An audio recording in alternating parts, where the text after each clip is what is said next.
Organizacijska klima. Ovo je Josip. Josip je voditelj jedne poslovnice u lancu dućana specijaliziranih za zdravlje i zdravu prehranu.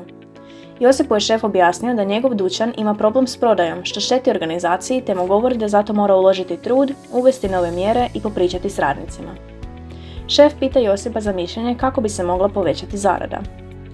Josip iz iskustva u firmi zna da je bitno povećati zaradu, ali da to ne smije raditi na način koji šteti njegovim radnicima. Josipu je ugodno na njegovom poslu, te mu je zato stalo da dobro odradi svoj zadatak. Nakon razgovora sa šefom, Josip priča sa svojim radnicima i zajedno s njima razmišlja kako riješiti problem. Zajedno dolaze do ideje koja je malo riskantna jer nije prethodno isprobana, no uključuje povećanje zarade bez preopterećivanja radnika. Josip priča sa šefom koji prihvati ideju te se kroz program zarada dućana poveća, a i radnici ostaju zadovoljni. Ovo je Ivan. Ivan je također voditelj jedne poslovnice u lancu dućana specijaliziranih za zdravlje i zdravu prehranu.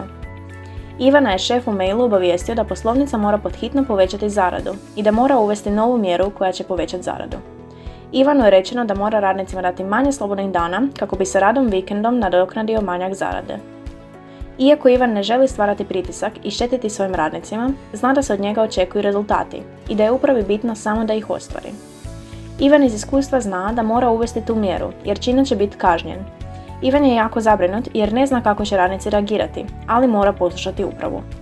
Ivan im je htio predložiti neki drugi način povećanja zarade, ali zna da ga firma ne bi poslušala jer je ovo način koji je provjeren i firma ne želi riskirati s novim metodama.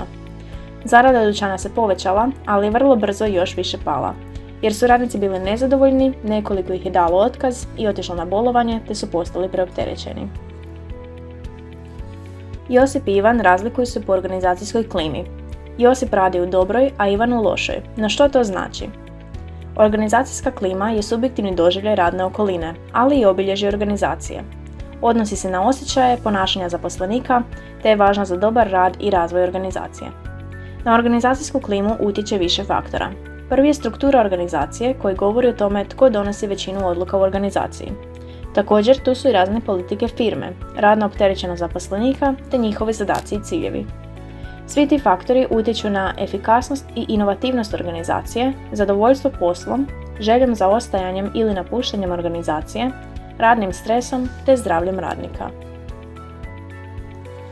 Vratimo se ponovno na Ivana i njegovu organizacijsku klimu. Vidjeli smo da u njegovoj organizaciji cilj bio poboljšati zaradu bez razmišljanja o dobrobiti zaposlenika. No što se može napraviti da bude drugačije?